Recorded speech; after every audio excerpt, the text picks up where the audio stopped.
Bonsoir à tous, frères et sœurs. Nous sommes à nouveau réunis pour le partage. Je suis avec mon épouse. Bonjour et bonsoir à tous.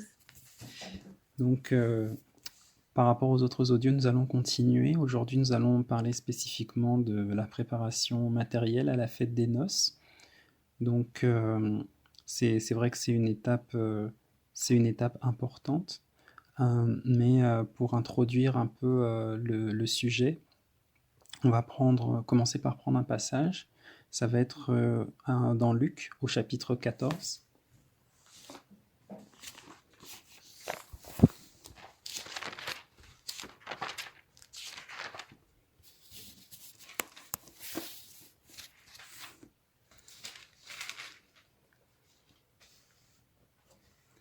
Et on va lire à partir du verset 28.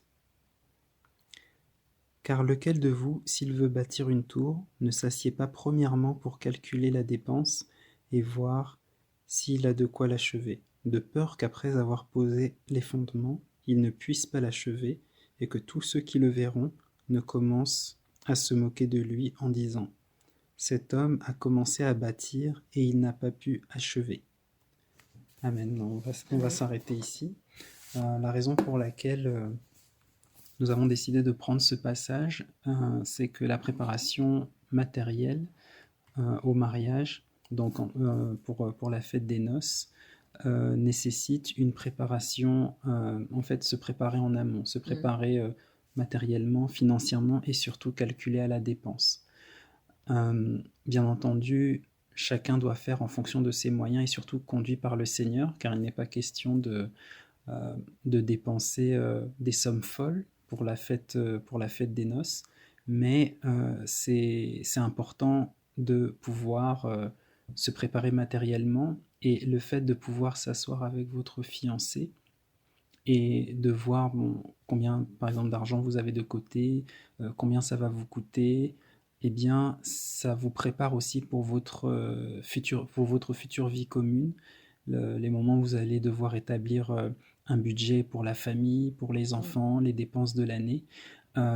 C'est ça. Et puis, il ne faut jamais oublier que maintenant, vous ne formez qu'une seule chair. Donc, c'est important de parler de ces choses-là, de tout mettre en commun et surtout de ne rien cacher, que ce soit la sœur ou le frère, mais d'être complètement transparent, de dire combien vous avez sur votre compte, euh, pour savoir comment vous allez vous organiser. Cette transparence, elle est très, elle est très importante.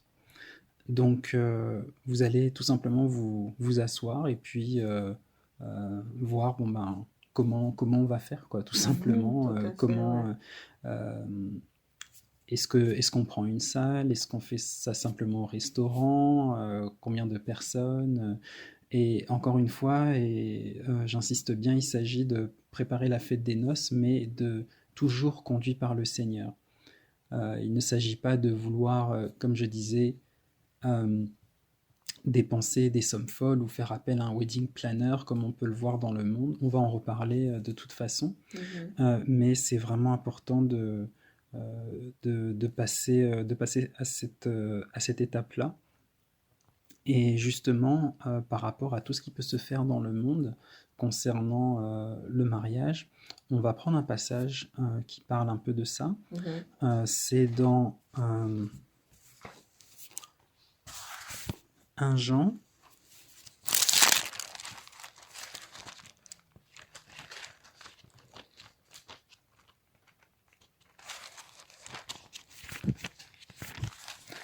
Un Jean au chapitre 2, et nous allons prendre au verset 15. N'aimez point le monde, ni les choses qui sont dans le monde. Si quelqu'un aime le monde, l'amour du Père n'est point en lui. Car tout ce qui est dans le monde, c'est-à-dire la convoitise de la chair, et la convoitise des yeux, et l'orgueil de la vie ne vient point du Père, mais vient du monde. Et le monde passe avec sa convoitise. Mais celui qui fait la volonté de Dieu demeure éternellement. Donc, ce passage est vraiment important par rapport à ce sujet-là, c'est que lorsque c'est la raison pour laquelle je disais dès le début, il faut faire les choses étant conduit par le Seigneur, Mhm. parce que quand vous organisez la fête de mariage, vous ne devez absolument pas chercher à imiter ce que vous voyez dans le monde, que ce soit la télévision, le cinéma, les amis, euh, voilà, faire des choses vraiment grandioses. Euh, il y en a même qui vont jusqu'à prendre un crédit à la banque Mhm. pour organiser le mariage. Il y en a qui arrivent en carrosse, il y en a Oui, oui, c'est qui vrai. prennent des limousines. Mhm. Non, on va dire la vérité. Mhm. Mais ça, c'est des choses que l'on voit dans le monde, mais il n'y a aucune raison pour qu'un chrétien fasse ça. Mhm. Ce n'est absolument pas conduit par le Seigneur parce que ça, c'est pour se montrer finalement. Le fait de montrer des signes extérieurs comme ça, et puis de montrer l'opulence, ce n'est pas conduit par le Seigneur, c'est la convoitise de la chair, la convoitise, comme on l'a lu dans 1 Jean, c'est vraiment de la convoitise, et il faut rester le plus simple possible. Parce que, pour être honnête avec vous, la fête des noces, c'est très court. C'est Mhm. seulement, c'est seulement quelques heures. Donc, ça passe vraiment, vraiment très vite. Et ce qu'il faut, c'est vraiment faire les choses étant conduit par le Seigneur. Et donc, quand vous allez vous asseoir pour voir comment vous allez faire préparer votre fête, demandez-vous toujours, est-ce que la façon dont on organise, ça va plaire au Seigneur? Est-ce que j'essaye d'imiter le monde? Est-ce Mhm. que j'essaye de copier ce que j'ai vu dans cette série télé américaine ou dans ce film? Ça peut paraître anodin comme ça, mais c'est important de se poser toutes ces questions, parce que c'est une période qui peut devenir euphorique, et si on ne reste pas concentré sur le Seigneur, on peut faire n'importe quoi et céder à certaines tentations. Donc c'est un petit peu ça. Peut-être que tu veux ajouter Oui, quelque oui. chose? Oui, merci. On peut prendre aussi un passage dans la parole. Donc, Matthieu 7.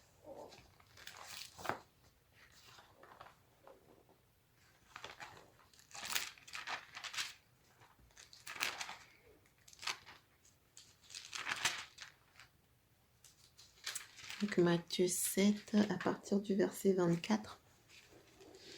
Quiconque donc entend ces paroles que je dis et les met en pratique, je le comparerai à un homme prudent qui a bâti sa maison sur le roc. La pluie est tombée, les torrents sont venus, les vents ont soufflé contre cette maison. Elle n'est pas tombée parce qu'elle était fondée sur le roc. Mais quiconque entend ces paroles que je dis et ne les met pas en pratique sera semblable à un homme insensé qui a bâti sa maison sur le sable. La pluie est tombée, les torrents sont venus, et les vents ont soufflé contre cette maison. Elle est tombée et sa ruine a été grande. Amen. Amen. Alors, en fait, ce passage-là, c'est vraiment pour appuyer, en fait, ce que tu disais. C'est que c'est vrai que le mariage, surtout la fête, c'est un moment euphorique. Les femmes, moi je dirais les femmes parce que je suis une femme, mais souvent on idéalise beaucoup. On a vu des séries à la télé, on dirait que ce jour-là, bon ben, on se transforme en princesse avec la robe blanche et toutes ces autres choses-là en fait. Et il faut vraiment faire attention parce que, comme tu le disais, la convoitise peut vite prendre le dessus. Les choses qu'on a pu voir, finalement, on veut aussi les faire pour montrer que voilà, c'est ma journée, c'est mon jour, vous allez voir ma robe, ma traîne, mon cortège, toutes ces choses-là. Mais vraiment attention, vraiment que le Seigneur, vous qui êtes dans les préparatifs, vous garde. Vraiment, c'est la première des choses, vraiment prier. Prier, comme on l'avait dit dans la préparation spirituelle, c'est vraiment important, c'est d'abord la prière. Et là, comme vient de nous dire la parole, en fait, que il faut que notre maison, c'est vrai que là, on parle de la vie spirituelle, mais aussi on peut comparer par rapport à un couple, à une famille, que cette famille soit fondée en fait sur le roc, sur Christ, Mm. sur Yahushua. C'est le plus important. C'est vraiment ça en fait, parce que on peut avoir un mariage grandiose et puis finalement se retrouver dans la deuxième condition, c'est-à-dire avoir une maison qui est bâtie sur du sable. Et là, c'est terrible. Euh, je dis pas que parce que on fait un mariage grandiose, ça veut dire que forcément la maison est bâtie sur du sable. C'est pas du tout ça. Mais le plus important, d'abord, avant de penser à toutes les autres choses, euh, on va dire liées à la fête, comme les fleurs, le gâteau, le cortège, toutes ces choses-là, d'abord c'est le Seigneur. Vraiment, c'est vraiment important, c'est le Seigneur. Dans le secret, quand vous priez l'un pour l'autre, priez pour, c'est vrai, la fête des noces, mais pour votre mariage véritablement, pour les années que vous allez passer ensemble. Mm. Parce que la parole, elle est vraie. La parole nous dit, la pluie est tombée, les torrents sont venus, les vents ont soufflé contre cette maison. Parce que ce sont des choses, en fait, qui arrivent. La pluie, ça peut être, quand on est marié, hein, ça peut être l'un des conjoints qui perd un travail. Ça peut être, pendant le mariage, ça peut être des soucis financiers. Ça peut être une fausse couche, comme ça m'est arrivé. On en parlera si le Seigneur permet. Ça peut être beaucoup de situations. euh, Ça peut être le décès de quelqu'un dans la famille. Il y a beaucoup de choses qui se passent dans le mariage. Et c'est pour ça que la prière est vraiment importante. Parce que c'est vrai que il y a la pluie, les torrents, les vents. Mais la maison n'a pas bougé parce qu'elle était fondée sur le roc. Le couple reste solide parce que le couple est fondé sur le roc. La famille, le foyer reste solide parce que ils sont basés sur le roc. Donc c'est vraiment ça en fait que je voudrais appuyer. C'est vrai vraiment que le Seigneur, vraiment je parle aux sœurs parce que c'est vrai comme je vous disais, je suis une sœur, vous garde parce que c'est pas facile. Il y a la pression, puis il y a les rêves de petite fille, on va dire, ou toutes ces histoires de contes de fées, de princesses, toutes ces choses-là qui nous ont, euh, je sais pas, un peu lobotomisé, un petit peu, hein, c'est un petit peu ça. Mais vraiment, faites en fonction de vos moyens.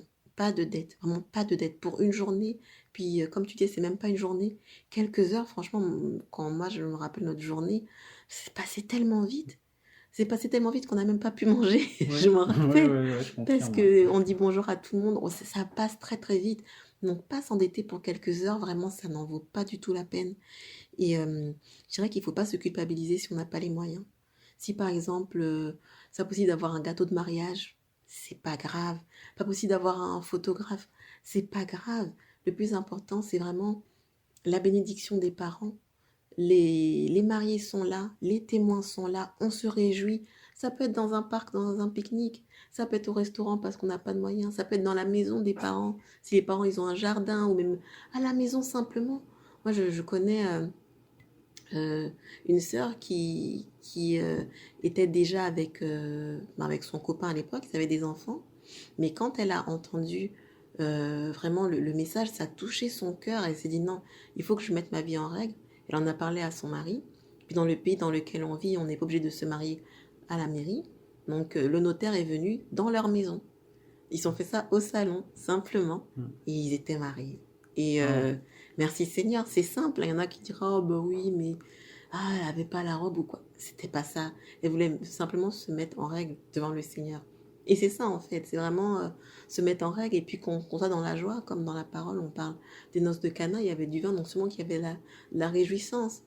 Donc moi, vraiment, ce que je pourrais dire, l'essentiel, hein, c'est le Seigneur premièrement, la bénédiction des parents, les futurs mariés, les témoins, puis l'autorité, bien sûr. Mm. le maire, le notaire, dépendamment de là où vous habitez, et puis la fête. Voilà, la fête en toute simplicité, on bénit le Seigneur, on loue le Seigneur parce que les fiançailles c'était pas facile, on loue le Seigneur parce que on a trouvé voilà ben, l'être aimé, donc c'est ça. Donc moi vraiment c'est ça que je pourrais dire, mais vraiment il faut faire fi du regard des autres, ne pas c'est pas facile, hein, parce que franchement, on est dans un monde là où, voilà, on, ah, mais qu'est-ce qu'ils vont penser, qu'est-ce qu'ils vont dire? Non, non, non, qu'est-ce que le Seigneur va penser d'abord? Sinon, comme dit la parole, quand on a peur des autres, ça nous tend un piège. C'est dans Proverbe que c'est écrit ça. Mm. Si finalement c'est la peur des hommes ou le qu'en dira-t-on qui va guider vos gestes pour le mariage ou vos choix, attention, c'est un piège. Il y en a qui ont fait ça, qui se sont endettés et puis qui ont pris des crédits Mm. pour une journée et puis ces crédits-là ont duré des années. alors que la fête, elle est finie, puis il n'y a plus que les photos à regarder pour se rappeler de ça. Et là, quelle déception finalement. Mm. Donc, voilà, moi, c'est ça que je pourrais dire par rapport par rapport, à notre expérience. Et puis, peut-être un petit peu juste expliquer un peu nous comment Mhm. on s'est organisé. Mon mari, il a fait un budget. On a regardé qu'est-ce qui était nécessaire, qu'est-ce qui était important. On a pris une salle. On a fait notre mariage un vendredi. Alors, ça peut paraître étonnant, mais on l'a fait un vendredi parce que le vendredi, ça coûtait moins cher Oui, et qu'on ne voulait pas dépenser voilà, des sommes parce que le samedi, parce que dès qu'on dit mariage, tout est doublé même triplé. Là, je sais pas, il y a vraiment un business par rapport à ça. Donc, on a fait ça, on a pu négocier au niveau du repas et les gens étaient contents, il y avait de la nourriture. Au niveau de la musique, on a mis que de la musique chrétienne. C'est vrai que ça pourrait paraître étonnant. Moi, j'avais des collègues de travail qui sont pas chrétiennes, une notamment qui n'était pas chrétienne, mais pourtant on a mis de la musique chrétienne. à la base, en plus, on voulait prendre, je me souviens, on voulait prendre un DJ. Oui, oui, Euh, un DJ chrétien, bon, oui. chercher l'erreur, mais bon.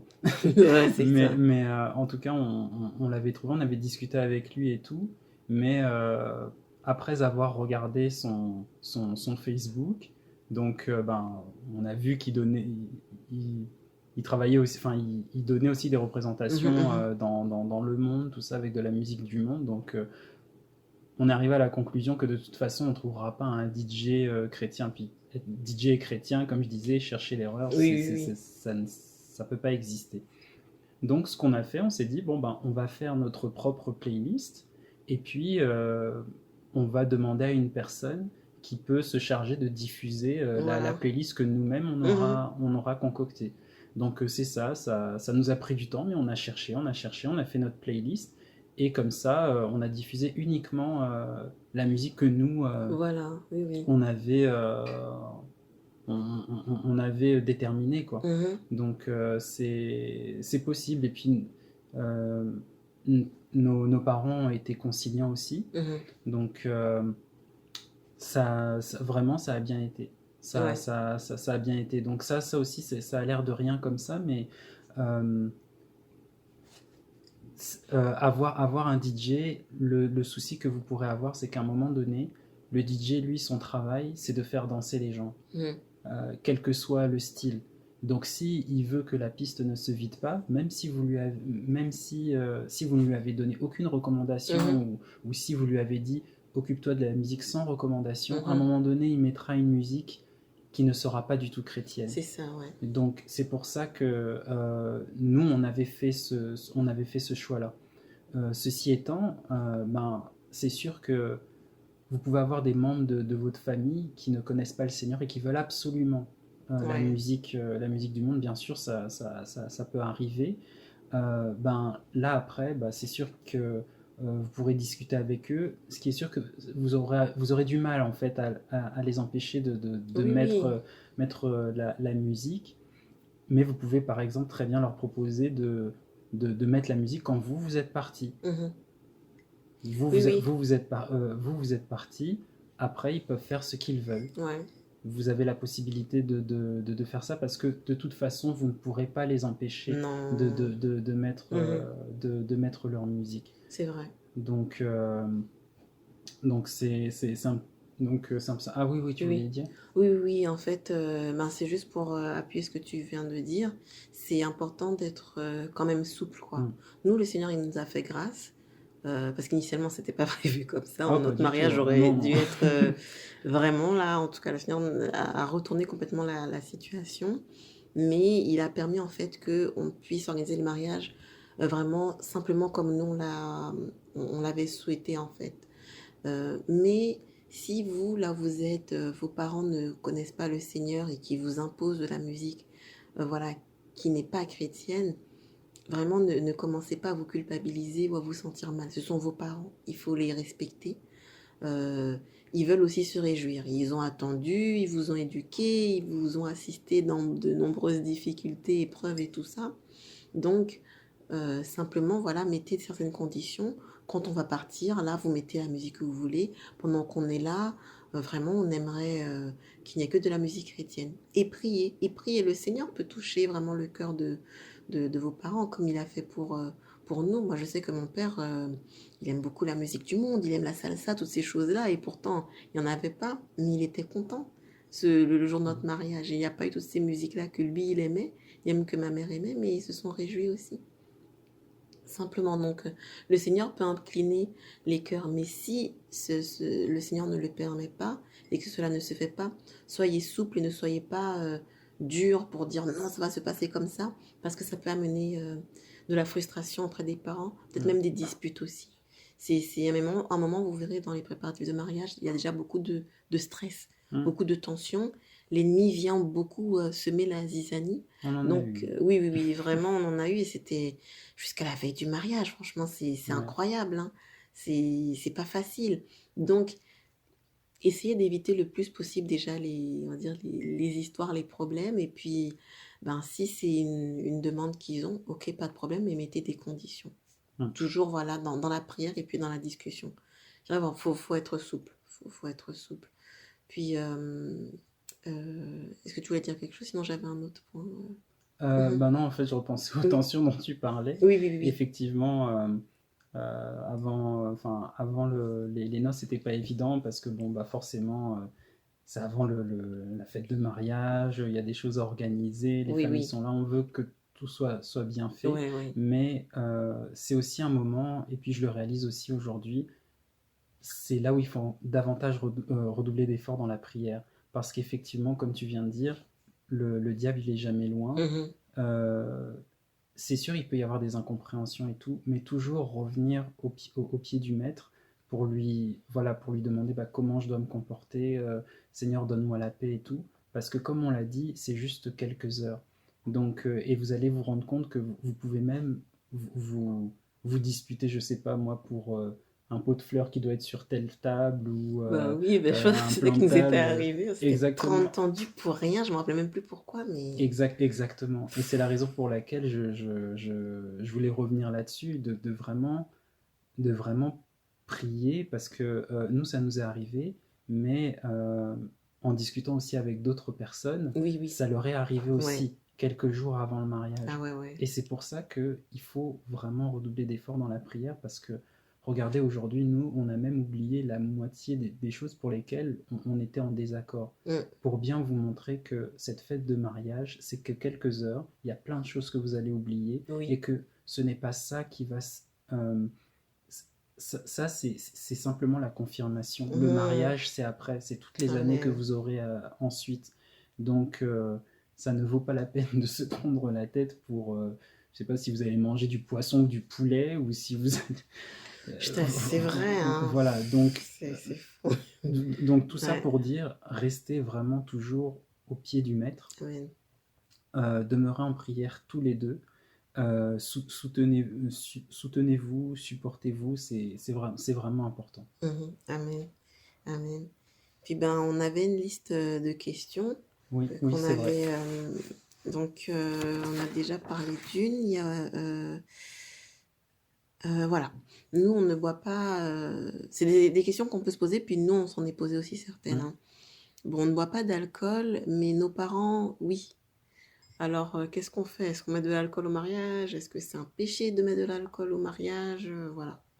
Non, on peut mettre de l'alcool au mariage. Si on regarde dans la parole, les noces de Cana, le Seigneur lui-même avait, euh, par sa grâce, voilà, il avait multiplié le vin parce que on manquait de vin aux noces de Cana. Mhm, Donc, ce n'est pas du tout un péché. Le péché, bien sûr, c'est de s'enivrer. Mais non, non, pas mhm. du tout. Bah, pour être tout à fait transparent, nous, à notre mariage, il y avait de l'alcool. Oui, Et oui. les parents, à leur table, avaient une bouteille d'alcool. Il n'y a eu aucun débordement. Mhm, Personne n'a été sous. Donc, mhm. oui, C'est ça. Bon, c'est sûr que bon, nous, c'est un peu ouais. spécial, mais Mm. dans d'autres circonstances, il peut arriver parfois qu'il y ait des débordements. Des fois, on ne peut pas tout Oui, maîtriser, mais c'est vrai. vraiment, prier, vraiment. Prier, Oui, il faut prier. prier, il faut prier. Que le Seigneur vraiment fasse que ça ne. Qu'il y ait un bon témoignage pour la personne qui loue la salle, enfin, Ouais. qui vous loue la salle et tout ça. Mm. Mais voilà, oui, oui. Non, c'est vrai que le Seigneur nous avait fait grâce. Il n'y a Ouais. rien eu du tout. Mhm. Mm. Ok, une autre question. Est-ce que c'est anti-biblique d'avoir un cortège? Alors, avoir un cortège, alors, la parole n'en parle pas Mhm, spécifiquement, mhm, mais je poserai une autre question. Pourquoi avoir un cortège? mhm. Pour quelle raison avoir un cortège? Ouais. Euh, est-ce que c'est vrai, l'idée vient vraiment de vous ou c'est parce que vous avez vu ça en photographie sur Instagram ou sur Mhm. Facebook ou parce que Ouais. votre ami l'a fait ou parce que vous l'avez vu dans une série télé Mhm. ou et on revient à ce qu'on disait concernant le monde. Ouais. Le cortège, pourquoi faire? Oui. C'est surtout ça la question. Mhm. Euh, Tout le monde sait que ce sont vos noces, mais encore une fois, euh, moi je ne vais rien imposer, il faut toujours prier, aller vers le Mhm, Seigneur. Le mhm. Seigneur lui-même va vous parler, va vous guider. C'est un Père, donc Amen. lui-même il va vous dire s'il Mhm. faut le faire ou pas. Mais c'est pour ça que je poserai une autre question, pourquoi faire un cortège? Oui. Mais c'est vrai. Mm. C'est vrai. Puis nous encore, c'est pas pour parler de nous, hein, c'est juste pour donner des exemples parce que Mm. moi, je me rappelle que quand on était dans cette période-là, ou même avant même qu'on se fréquente, qu'on se connaisse, des fois on a des questions, puis c'est pas facile d'avoir des réponses ou comment on s'organise ou des fois c'est pas facile. Mm. Vraiment, c'est pas facile, on sait pas trop vers qui se tourner pour pas paraître bizarre ou quand des fois on a des questions par rapport aux fiançailles, mariage et tout. Donc c'est pour ça qu'on donne des exemples, mais par exemple, nous on n'a pas fait de cortège. Mm. Voilà, on a dit habillez-vous, voilà, comme vous voulez, simplement. On avait des couleurs pour notre mariage, donc on a dit vous pouvez vous habiller selon ces couleurs-là. Mais c'était vraiment flexible, pour pas que les gens se sentent obligés d'acheter des habits. Des fois, on ne connaît pas les situations Mm. financières des gens qui sont obligés d'acheter des habits, on va dire un cortège, puis les gens n'ont pas d'argent, ils n'osent pas dire, et puis Mm. ils vont porter la robe juste une fois, puis après, enfin, c'est un petit peu ça, quoi. Donc maintenant, à vous de voir, mais c'est ça, tout n'est pas forcément utile Oui, aussi. oui, c'est ça, tout à fait. Une autre question, est-ce qu'on partage la parole est-ce qu'on partage la parole du Seigneur le jour du mariage? Ah ben un grand oui, mais Oui. c'est une bonne occasion. Mhm. C'est une bonne occasion, surtout si vous avez des, des, des membres de la famille ou des amis qui connaissent pas le Seigneur. Bah, c'est une occasion de témoigner de Christ, hein. Amen. Nous, à notre mariage, on avait demandé à un frère voilà, qui craint le Seigneur s'il peut apporter la parole. Mhm. Il a apporté la parole et on avait effectivement des amis qui connaissent pas le Seigneur, des membres de la famille, Mhm. voilà, des collègues de travail qui connaissent pas le Seigneur. Mhm. Donc c'est toute occasion est bonne pour pouvoir parler du Seigneur. Puis Amen. avant toute chose, même avant de parler de la fête de mariage, tout ça, on est des témoins de Christ. Donc Mhm. si on a l'occasion de parler de notre amour Christ, ben, il faut saisir l'occasion. Mhm. Oui, oui, tout à Amen. fait. Amen. Euh, Dernière question. Mhm. Le pasteur de mon assemblée locale veut nous obliger à célébrer le mariage à sa manière, selon ce qu'il veut, à tel endroit, telle nourriture, et puis qu'on le mette en avant, voilà, plutôt que nos parents. Ok. Alors, est-ce que c'est... Qu'est-ce qu'il faut penser ou qu'est-ce qu'il faut faire? Est-ce que le pasteur, c'est ton père? Ouais, c'est ça. Euh, plus sérieusement, non, le pasteur ne peut pas vous imposer quoi que ce soit. Mhm, C'est vous qui décidez la façon dont vous voulez organiser votre mariage. mhm, Maintenant, si vous voulez que ce soit lui qui apporte la parole, libre à vous, mais vous mhm. pouvez très bien choisir un frère, voilà, qui vous voulez. Oui, oui, Mais il n'a pas le droit de vous imposer quoi que ce oui. soit. Mhm, C'est un serviteur du Seigneur, c'est pas votre mentor, c'est pas votre père, c'est mhm, pas. De toute façon, on n'a pas à avoir de mentor de toute manière. mhm. Euh, mais, euh, mais non, non, il n'a rien à vous imposer. Amen. Amen. Vraiment, c'est...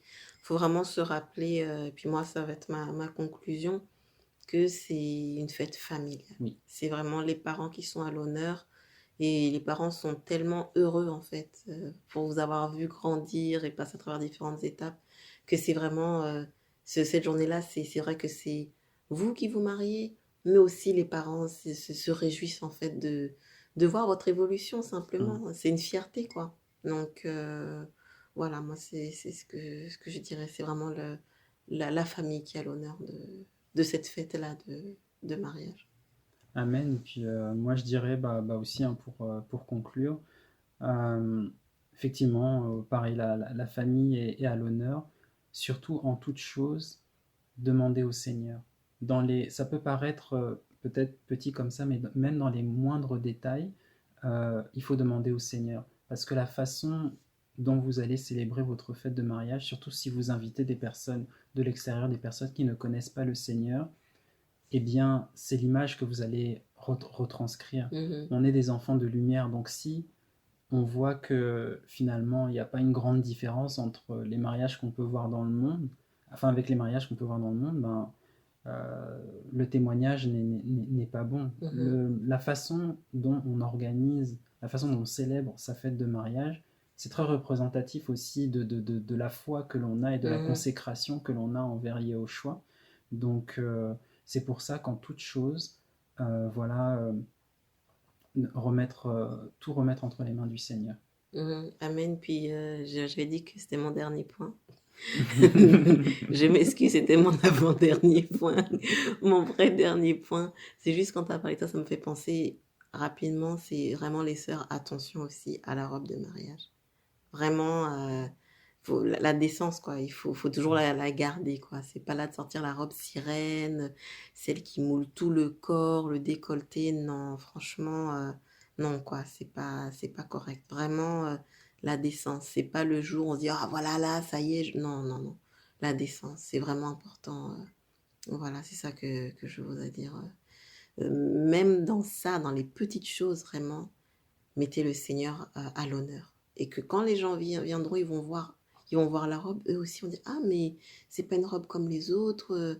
C'est en toute simplicité, quoi. C'est pas parce qu'on se marie qu'on doit montrer tout son dos ou toutes ses hanches, ses cuisses. Non, vraiment, vraiment. Donc, voilà mon vrai dernier mot de la fin. Amen. Et la décence aussi pour les frères, hein. Mm, C'est pareil. amen. En tout cas, que le Seigneur vous bénisse et puis et vous garde. Et donc, on se retrouve pour un prochain audio. Amen.